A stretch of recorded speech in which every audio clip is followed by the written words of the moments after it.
Welcome to the Marriage and Motherhood Podcast. I'm your host, Michelle Perda.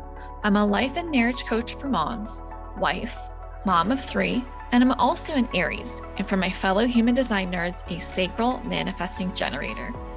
This podcast is for women who want to be happier in their marriage as they navigate their journey through motherhood, even if you're like me and you weren't shown how while growing up. Inside, we're going to be talking about breaking generational cycles when it comes to how to handle conflict in healthy ways, redefining motherhood your way, and prioritizing your well-being, because here, we believe that women don't have to sacrifice their happiness to be a great mom. And a quick note to mamas listening with kids around, you may want to pop your earbuds in because nothing is left unsaid on this show, which means there may be times where something I say isn't meant for little ears. Are you ready? Let's dive in. Hello, and welcome back to another episode of the Marriage and Motherhood Podcast. Today, we're going to be talking about who is responsible for your happiness. I don't know about you, but I thought whoever I was dating was responsible for my happiness. In fact, I used to pride myself in being this like super chill, low maintenance kind of girlfriend or partner.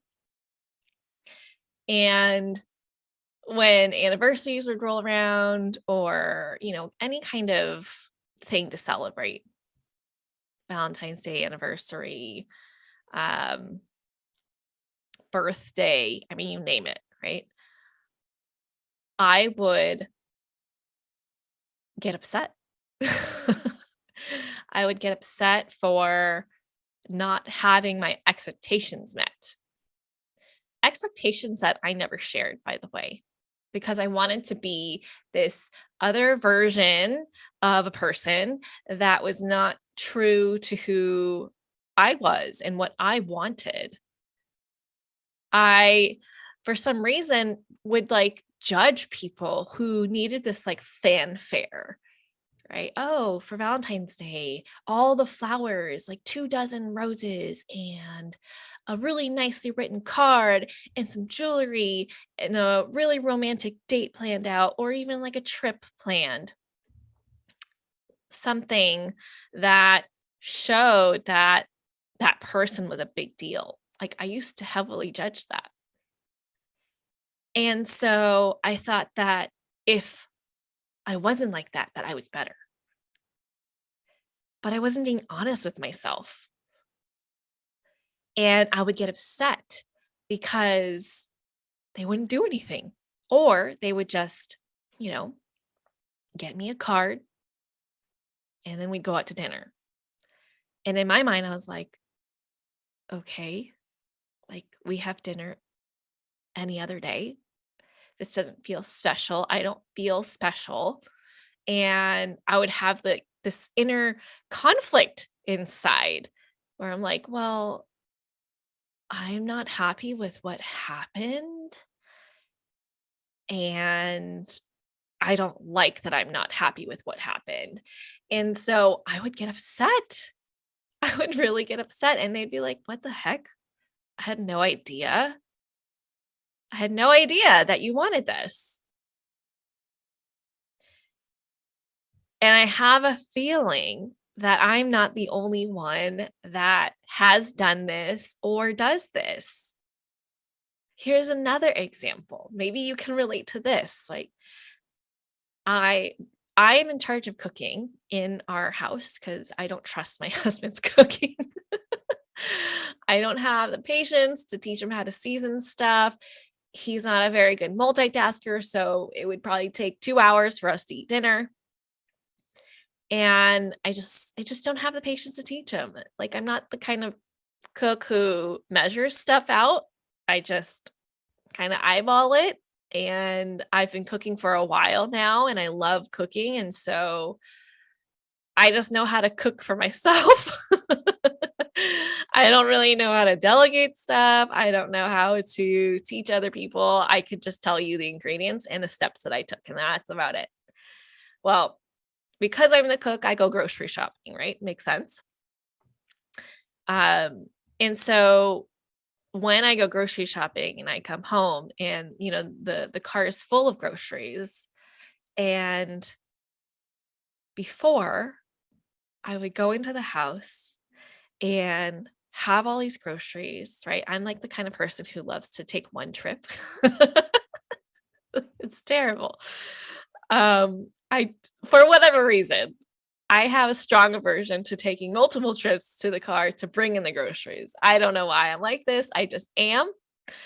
And, like plastic bags are the freaking worst. They leave a mark on your fingers and it hurts real bad when the bags are packed, like super packed, and you've got like 8 bags, maybe you've got like some paper bags of groceries um under your armpits, you've got a million bags on each finger, like whatever, right? And I would walk in and I would find myself getting really frustrated, right? And I didn't understand why. And I finally figured it out, right? I figured out several years ago, oh, I like when he comes to help me bring in the groceries so that I don't have to carry all this by myself. Because remember, like my goal is to do one trip, right? I don't want to go back. And so I figured out that I feel supported and happier when I can still achieve that like one trip thing with the groceries, but not need to experience or feel pain in the process. But he didn't know that. But I expected it and wanted it. And it's not like I ever told him. And so I would get frustrated every time I would bring groceries in. I'd be like huffing and puffing, carrying the groceries in. And then, no one's doing anything about it. They're just like going about their business. And I'm putting groceries away. And it's like, hello, do you not see me struggling? Do you not see me doing this all by myself? It's not like I'm the only one that's going to be eating all this food, right? I just did the grocery shopping. The least you could do was help me out here. That's like the internal monologue that was going on in my head, and I had no idea. So, from those two examples, I want to share with you why it's actually unsupportive for you to make your partner responsible for your happiness. So here's reason number 1. It gives your power away. You're literally handing it over to someone else. And how are you doing this? You're doing this because it's almost like you're playing into that prince and princess kind of narrative. You are waiting for your knight in shining armor to come save you from your sad, sad life. You're waiting for them to romance you. And while that seems amazing for someone to come in and swoop you off your feet and know exactly what you need to be happy and feel loved and supported, what you're actually strengthening is your internal victim mentality.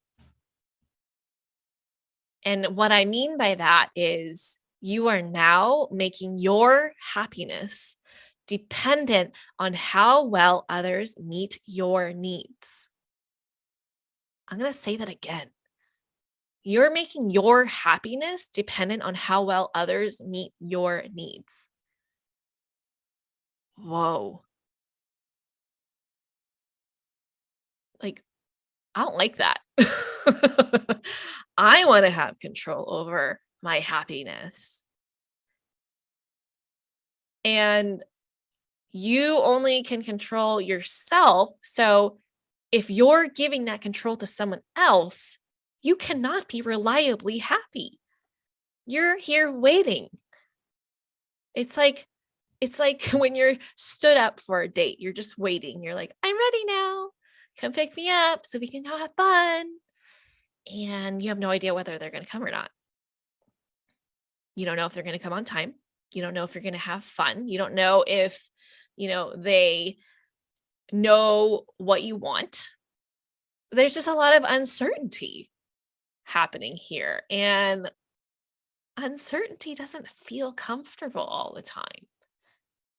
That's not the kind of surprise that we like most times. And then number two, it leaves you often feeling disappointed. When you don't take responsibility over your happiness, you don't know what makes you happy because you've literally not spent time figuring that shit out. And if you don't know what makes you happy, oh, good luck to your partner, right? They're going to have to guess and play a game of trial and error. And you're likely going to be really disappointed. And you might even start a fight over it because you're like, what the hell? What were you thinking? Why did you think that that was going to be a good idea? But, your partner can only go off of what they've experienced with you and what they think that you like, and go off of their past experiences. Oh, what worked for me in my past relationships? What led that person to be happy? Or what did they like? What's a good go-to? It kind of reminds me actually of people who are still dating and they take their potential future partner to the same damn restaurant every time. They're like, oh, this is a winner. Everybody likes this. It's a great restaurant. And, because they have like these few great dishes and it's great ambience and da da da da da, right? They're just gonna like copy paste as much as they can because like that's the simpler way to do it.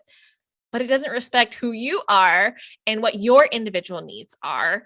And so you're just going to be left disappointed. It's almost like going to Starbucks and looking at the barista and they're like, okay, how can I help you? What would you like? And you're like, guess.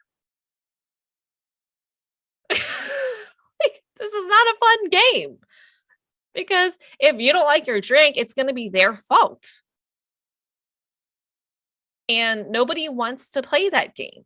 Wouldn't it be much easier if you were to go to Starbucks and be like, I would like a London fog latte, no foam, with oat milk? That would be so much easier. They'd be like, yeah. And then you get exactly what you want, right? And you're like, this is so comforting and feels like home. But instead, you're like, guess. And they're like, okay.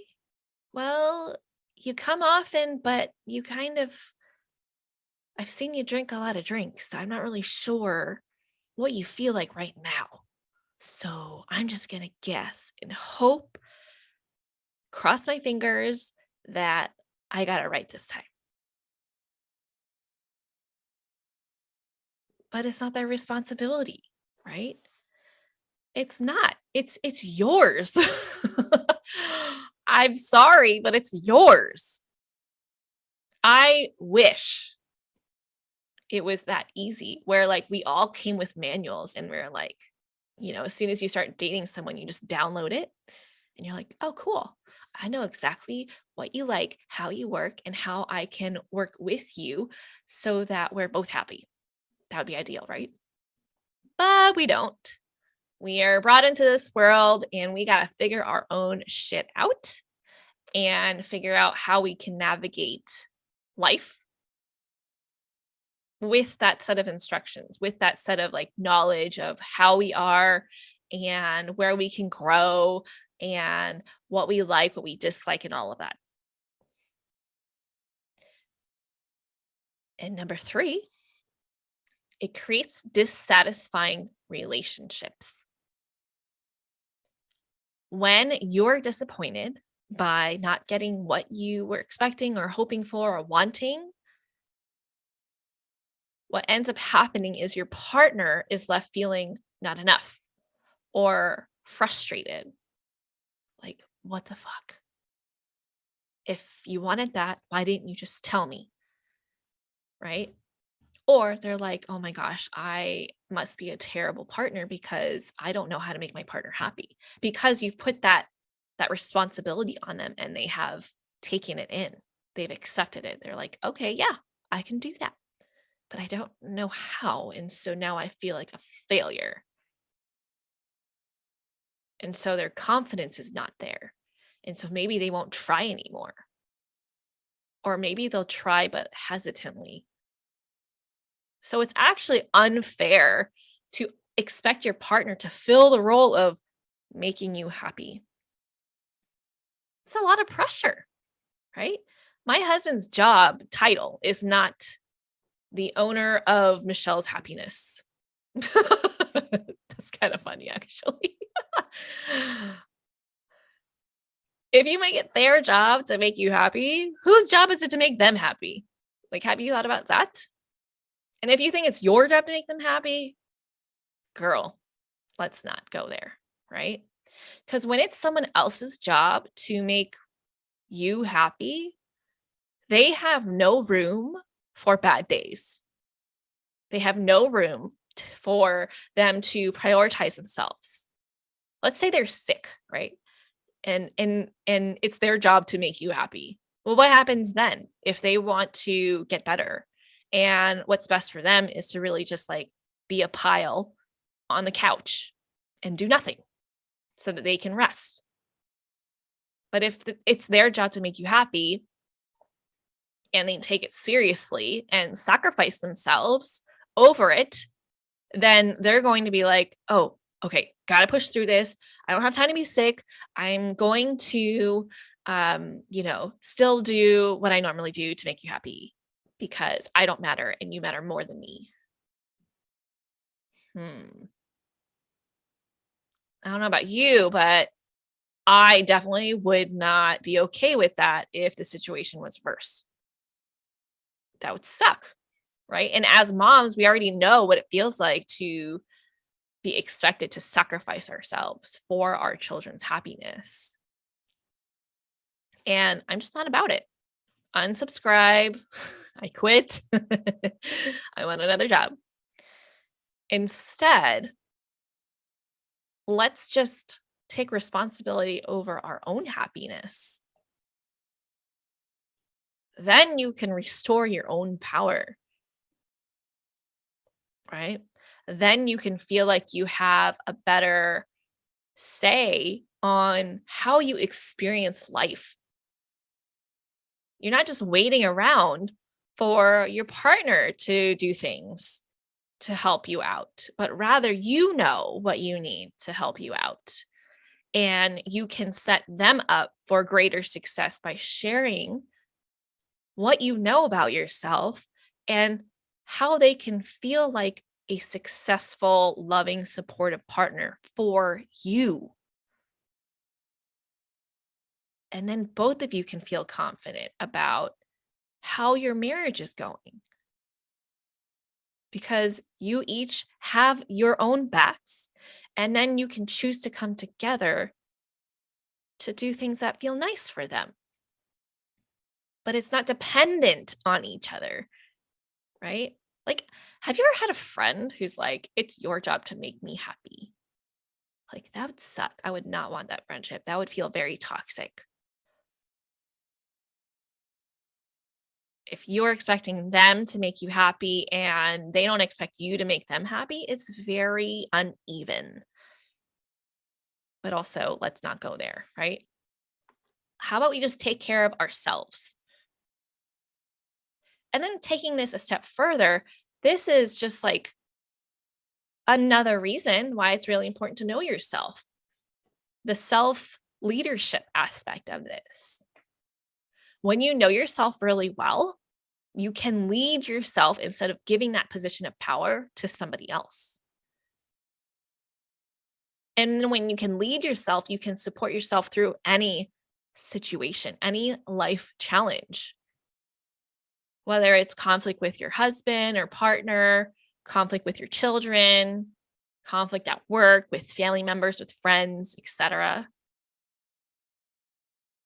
Being able to have that heightened sense of awareness of yourself, knowing the good and the quote unquote bad, the supportive patterns and the unsupportive patterns that you go into, that's going to help you feel better as a woman, wife, mom, and just human in general. Knowing all sides of you as much as you can, obviously, because this whole like inner work thing is a lifelong journey, will help you navigate so much through life in a more resilient way. You'll be less apt to blame, to create conflict where there really doesn't need to be because you're clear. You'll know how to set your relationships up for success more so. And your overall outlook on life will be different because knowing yourself that well and choosing to be intentional, choosing to grow as a person, really like not shying away from doing the hard work, the uncomfortable work of looking yourself in the mirror, metaphorically. That's what's going to help you feel more content in life. That's what's going to help you be more vulnerable to create stronger connection in your marriage and help you support yourself better. And that's really what I want for all of you, to know yourself so well that you don't feel the need to activate a coping mechanism when you feel like someone is calling you out or making an observation and sharing their experience.